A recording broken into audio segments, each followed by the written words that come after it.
you to ask only one question and a follow-up. We will now go to the phone lines for questions. Operator, go ahead, please. Nous allons maintenant prendre les questions des journalistes. Let's know with the questions from reporters on the line. Thank you, Ms. Clark. We will now take questions from the telephone lines. Nous allons maintenant passer à la période de questions. If you have a question and you're using a speakerphone, please lift your handset before making a selection. Un téléphone mêlé, veuillez s'il vous plaît soulever le combiné avant d'effectuer votre sélection. If you have a question, please press *1 on your telephone keypad. Si vous désirez poser une question, veuillez s'il vous plaît appuyer sur les touches étoile 1 de votre téléphone à clavier. If at any time you wish to cancel your question, please press the pound sign. Vous pouvez à tout moment annuler votre question en appuyant sur le dièse. Please press *1 at this time if you have a question. S'il vous plaît, appuyez sur étoile 1 maintenant pour poser une question. There will be a brief pause while the participants register for questions. Thank you for your patience. Merci de votre patience. The first question is from Steve Shearer from Reuters. Please go ahead. Your line is open. Votre ligne est ouverte. Hello. Yes. Thank you for this detailed press conference. I had a question about the way it started. You said that the whole thing had sort of started. The whole rampage had started after the gunman had assaulted someone known to him, who then escaped. And I was wondering, could you tell me, is that someone, a girlfriend or a wife or something like that? And is that the same person that then came out of the woods at 6:30 in the morning the next day and gave you the key information? Yes, thanks for your question. I can confirm that the individual is a female, and that female was in a relationship over a course of period of time with the gunman. That female did escape, and that female, as I indicated, had hid in the woods. And that was the same individual that had key information for us that was necessary for us to understand more about Mr. Wortman and what he was currently in possession of at that time. Okay, as a follow-up, thank you. As a follow-up, my question is this, I don't want you to speculate, but is there the sense that this assault and the escape of his girlfriend was the trigger that set off this terrible series of events? So obviously, as part of the investigation, that is a consideration that we have. That could have been a catalyst to this. However, we're open to all possibilities, and we're not excluding the possibility that there was any premeditated planning also involved. At the same time, it was a significant incident. It was a significant assault. And this individual female did manage to escape. And that could very well have been the catalyst to start the chain of events. However, we're not going to discount any possibility of any pre-planning at this time. Thank you. Merci.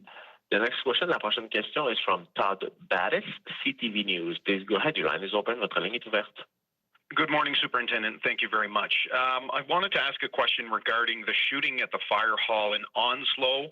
We know that Serious Incident Response Team is looking into that. We understand it was 2 RCMP officers, and I'm wondering if you can confirm that and tell us who the target was that they were shooting at. Okay. So thanks for mentioning that incident is currently being investigated by an independent body, which is the Special Investigation Response Team.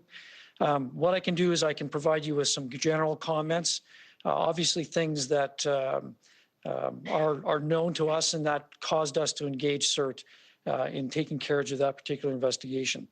What I think may be helpful is to put into context the timing of that incident.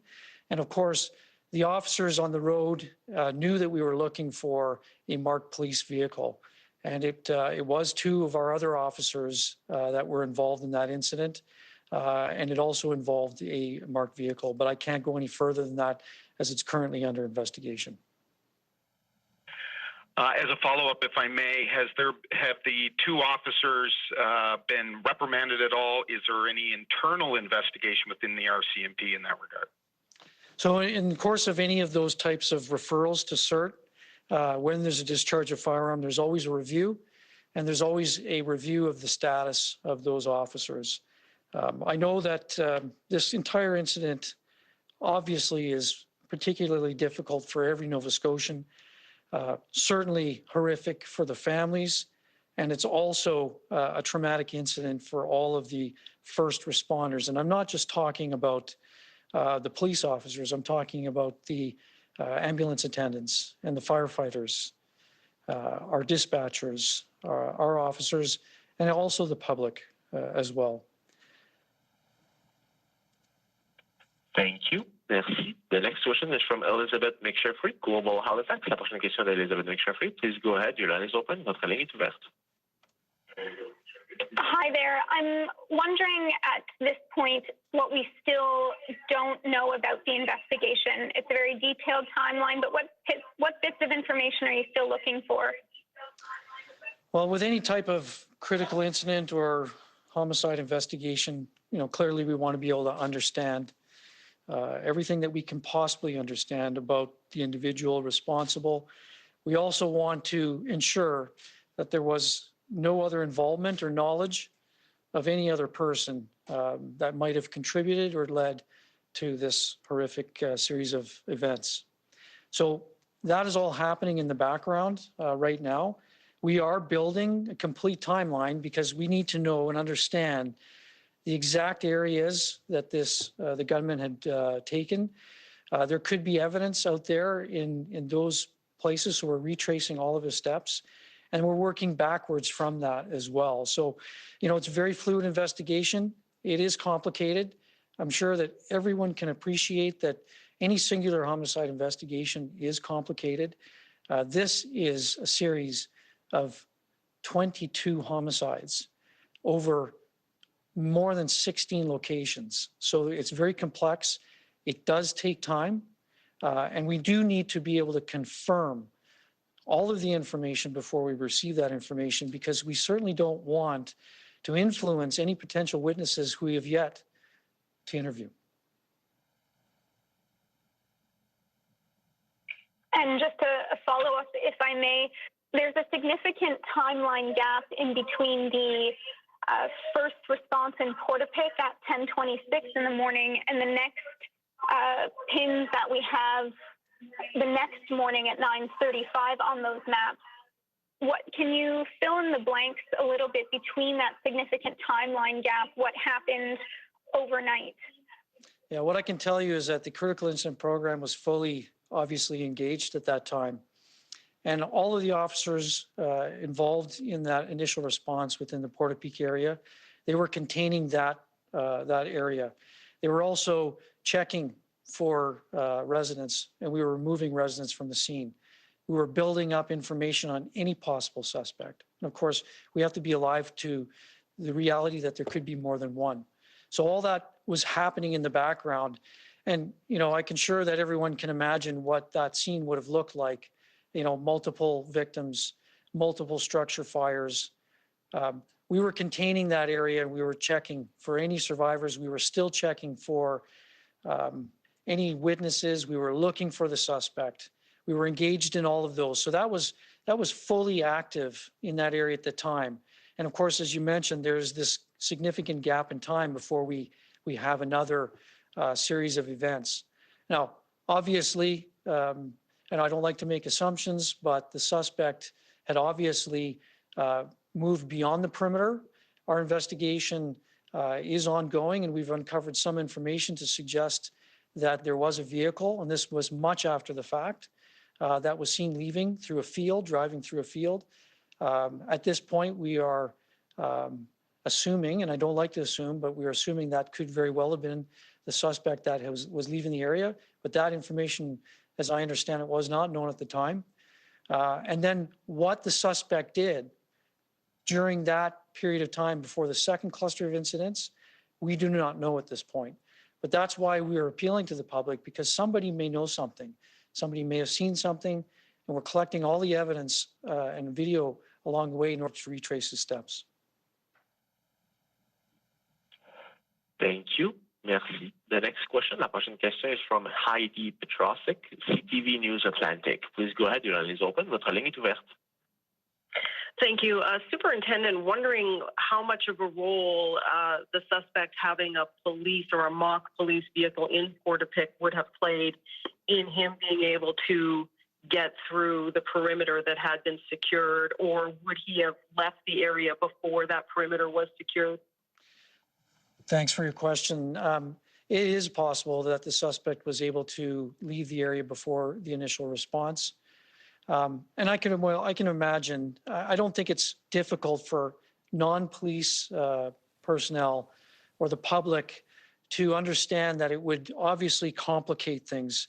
You know, I've been a police officer for almost 30 years now, and I can't imagine any more horrific set of circumstances when you're trying to search for someone that looks like you. The dangers that causes, the complications that causes. That obviously was an advantage that the suspect had on the police, that he had on the public, that he had on every person that he encountered through the course of his rampage.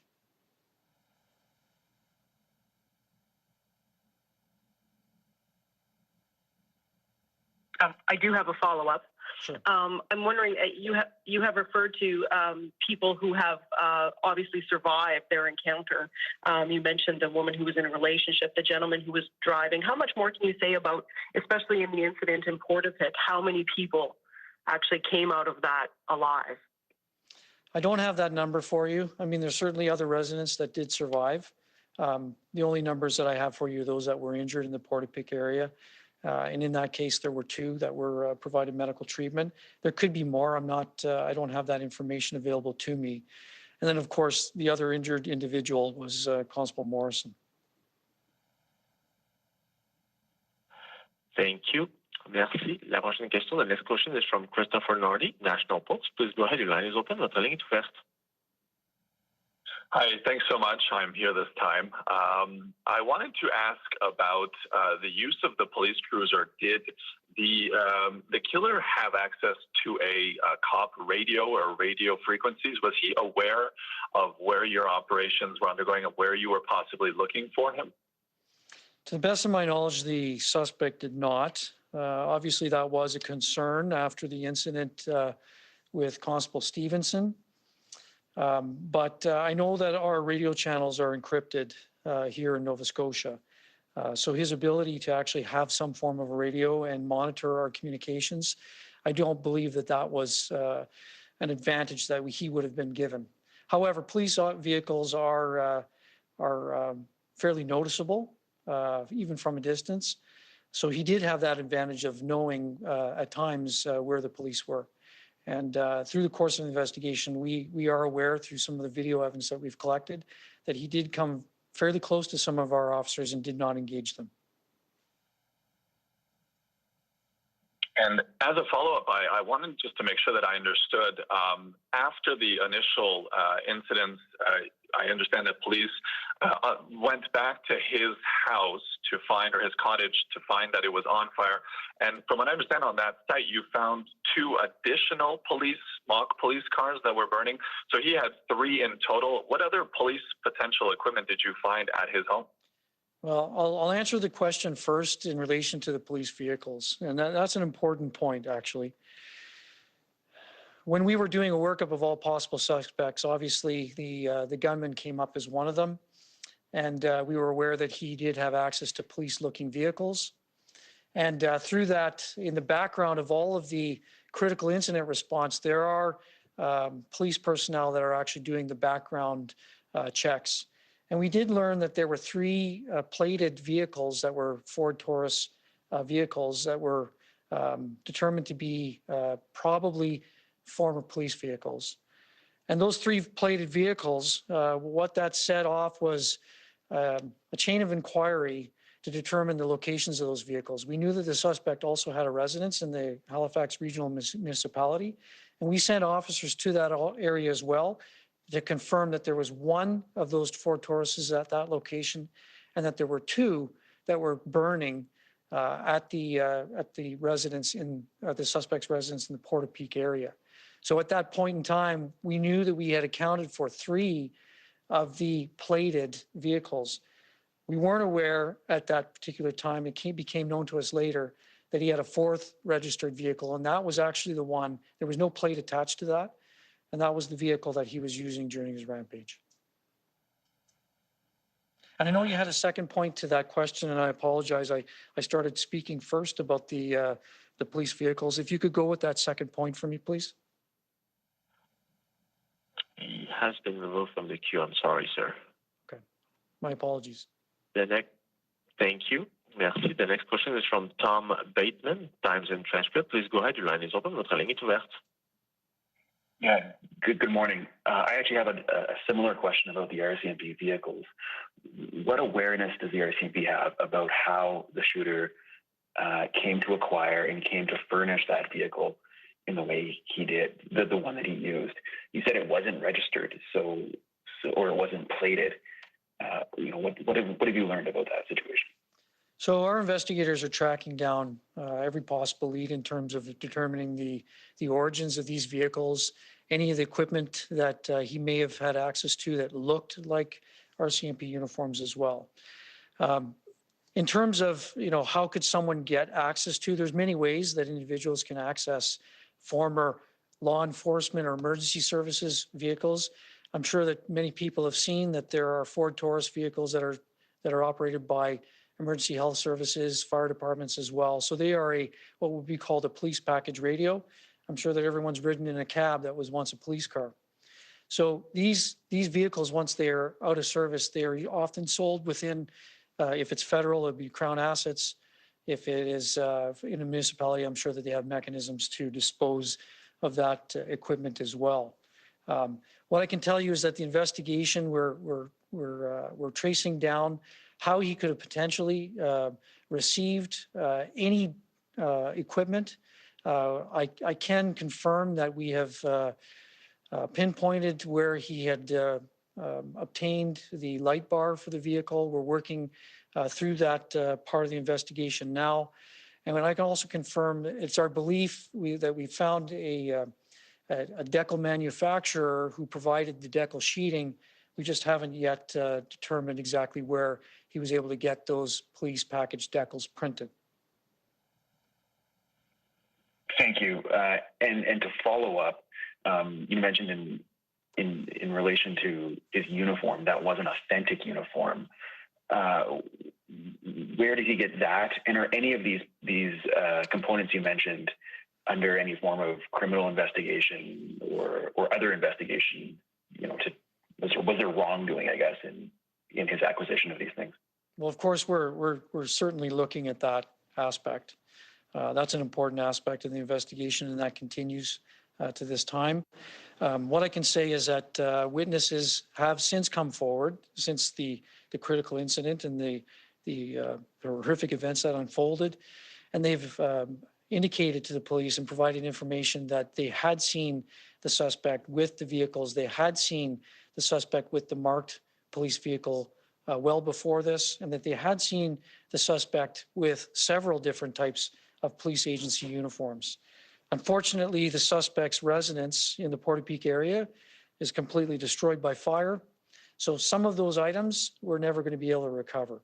But what I can tell you, as I mentioned when I was providing the overview of the timeline, is that the suspect did shed the uniform that he had on at the time, and that was at the shooting that occurred on Highway 224 just before the encounter with police at the Big Stop. We have recovered those pieces, and some of those pieces, I can tell you, are what appear to be discarded or old pieces of police uniform, RCMP uniform, and also a piece of uniform from another agency as well. Thank you. Merci. The next question, la prochaine question is from Victoria Walton, The Coast. Please go ahead. Your line is open. Votre ligne est ouverte. Hi there. Thank you so much. My question is in relation to the typical amount of RCMP officers who are working in the Portapique area. I was wondering how many usually are on duty on a Saturday night or Sunday morning, and at what time backup was called in, and talking about the number of officers who were on duty. Okay, yeah, my apologies. I don't have that information available to me of what we would normally have. And also, it's important that that information we normally don't disclose because we don't necessarily want to notify individuals who might be thinking of committing crimes as to where our resources are. But what I can tell you is that I've had an opportunity to look through the dispatch sheets, and there are hundreds of pages of them during the course of the original response in Portapique. And within a very short period of time, you know, my count was there were over 25 separate units that had responded to that area. Thank you so much. Thank you. Merci. La prochaine question. The next question is from Emily Barron-Calda from Maclean's. Please go ahead. Your line is open. Votre ligne est ouverte. Hi. Thank you so much. You have mentioned the benefit of hindsight.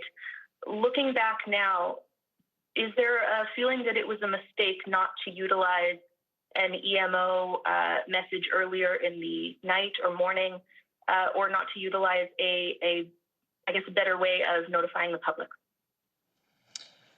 So, you know, a full review is obviously done after every critical incident, and that review will take place.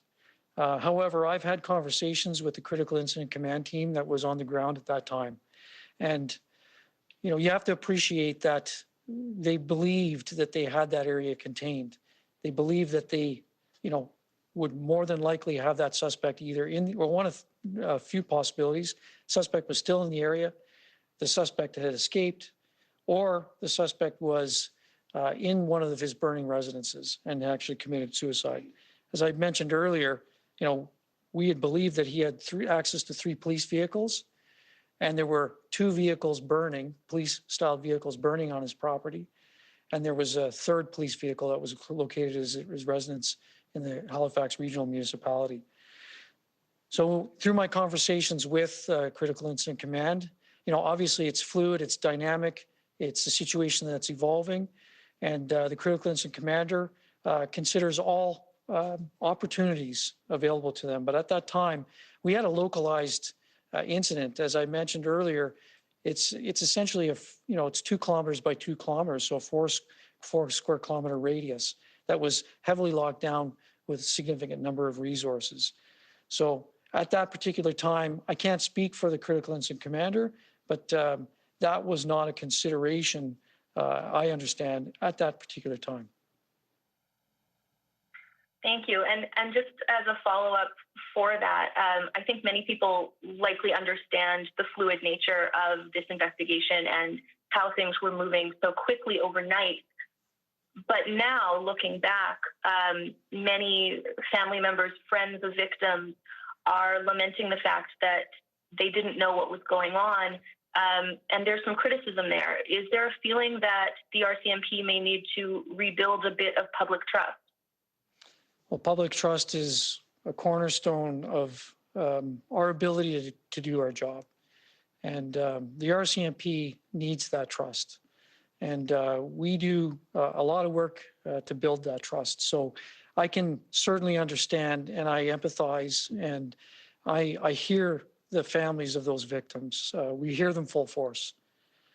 They have every right to ask those questions. They have every right to be angry.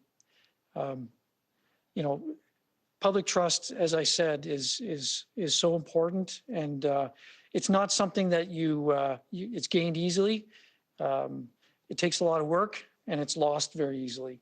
And I can say from my experience in this organization, the people that I have had the pleasure of serving with, that element of trust and respect to the public is alive in so many of our employees at every category and every level.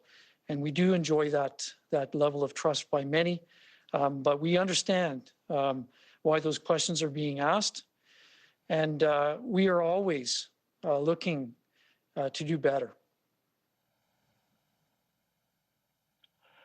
Thank you. Merci. The prochaine question. La prochaine question est de Maurice Reese from the Shoreline. Please go ahead. Your line is open. Votre ligne est ouverte.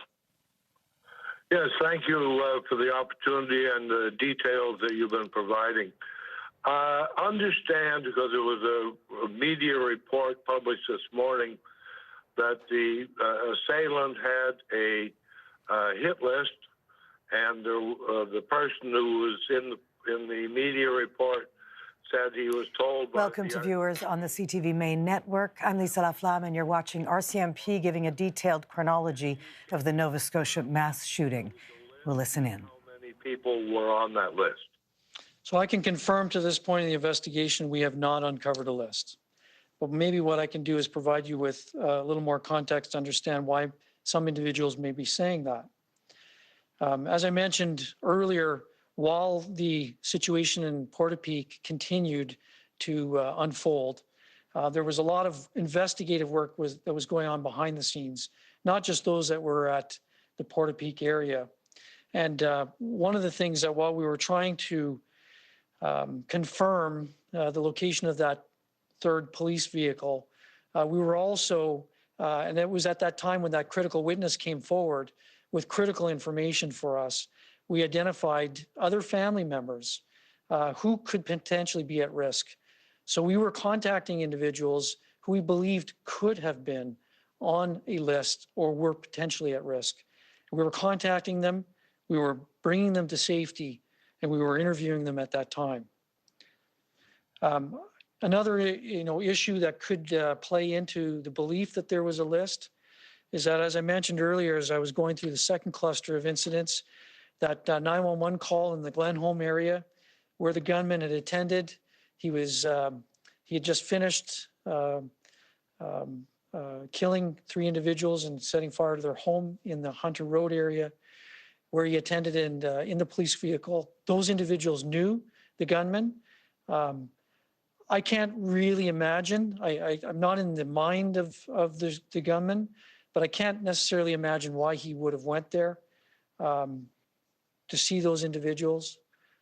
It's very, very likely that maybe they were also people that he might have had an issue with. But again, I don't want to speculate, but to me that seems to stand out, and it could be a contributing factor to people talking about this list. Just as a comeback, the person that was identified said that he was at odds with them because he had refused to sell him a police vehicle in the past, and there was another incident whereby he apparently visited somebody because they had a dispute over an invoice for construction work that was done. Yeah, so you make more of a comment than a question, but what I'll say to that is that we have interviewed several individuals or associates, people that had come in contact with the gunman, not during this incident, but in the past. And there seems to be a trail of individuals who had had problems with Mr. Wortman. So naturally, we would be talking to those individuals. We would want to understand the essence or the origins of those problems and what they might have known about him. And of course, the list, when we conduct these investigations, we task out subjects to interview. So there is an interview list, and these are individuals. So of course, as we carry through an investigation, you conduct one interview, and that interview may identify several other individuals who need to speak to as well. So we do create lists of individuals that we are required to contact and determine what it is that they may or may not know. Thank you. Merci. La prochaine question, the next question is from Ross Lord, Global National TV. Please go ahead. Your line is open. Votre ligne est ouverte.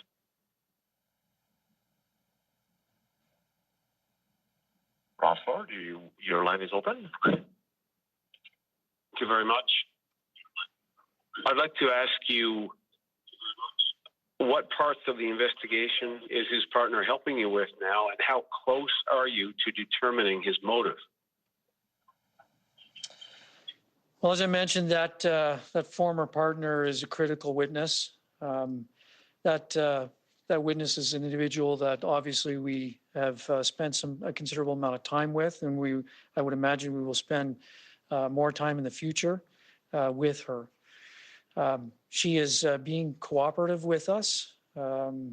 She is currently recovering, and with that, it limits the amount of time that we can spend with her. But of course, she is assisting us, and she is identifying other avenues of investigation that we need to pursue. I don't want to speculate about motives. What I would say is that any crime against another person, normal people have a very difficult time understanding it because we wouldn't do such a thing. And trying to understand the mindset of an individual is sometimes a very difficult thing. We'll do everything that we can to understand that, but we are in the process of trying to unpack that, and that will continue for what I would imagine a very long time.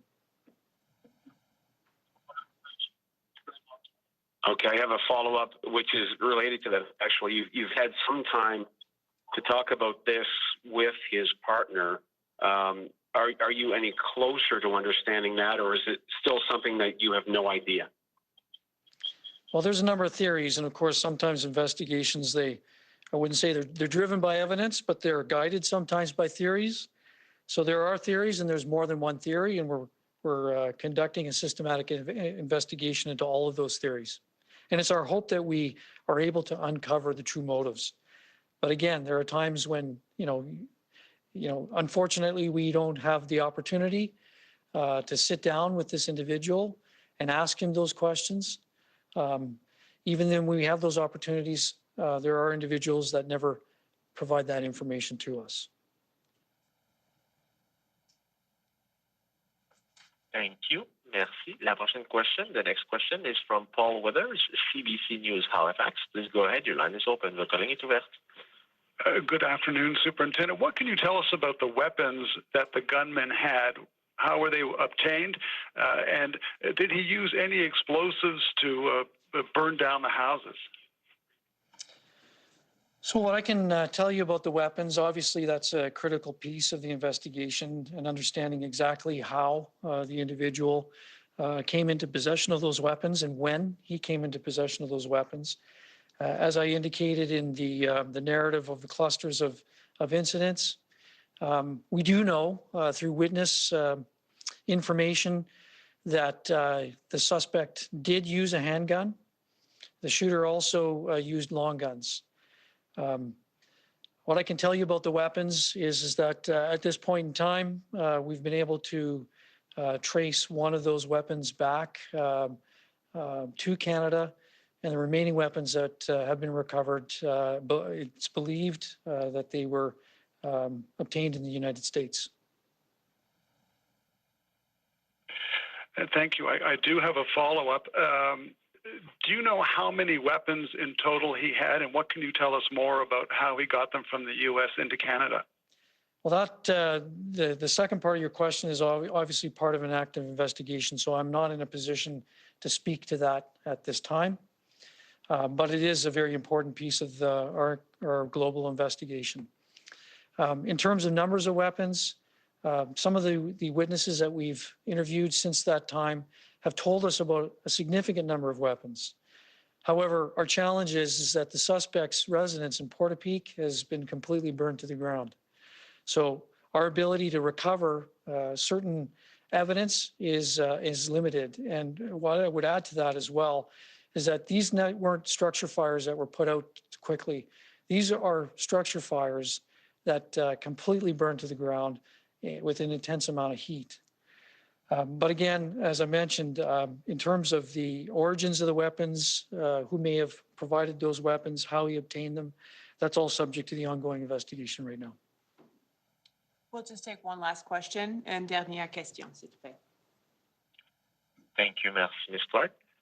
The last question, la dernière question is from Thomas Daigle, CBC National News. From Thomas Daigle, CBC National News. Please go ahead. Your line is open. Votre ligne est ouverte. Thank you. It became clear on Saturday night that the suspect may be driving a mock police car. Why wait 11, perhaps 12 hours to warn the public of that? Couldn't that have saved lives? Well, I mean, again, you're asking me to provide a crystal ball answer to that question.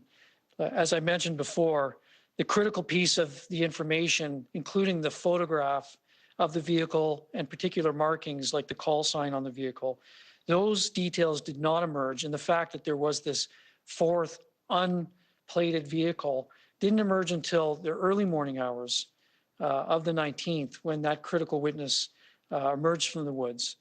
And it was at that time as well that we had accounted for the 3 vehicles that we believed that the suspect actually possessed. So I can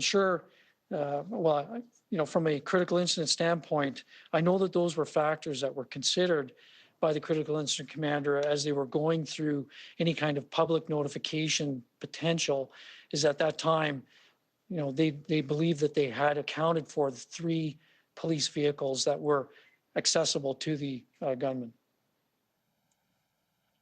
A former employer of the suspect told us that Wortman had said last year that he had informed police or a police officer that he had a real-looking, mocked-up police vehicle and that he was told to keep it on a trailer off the road.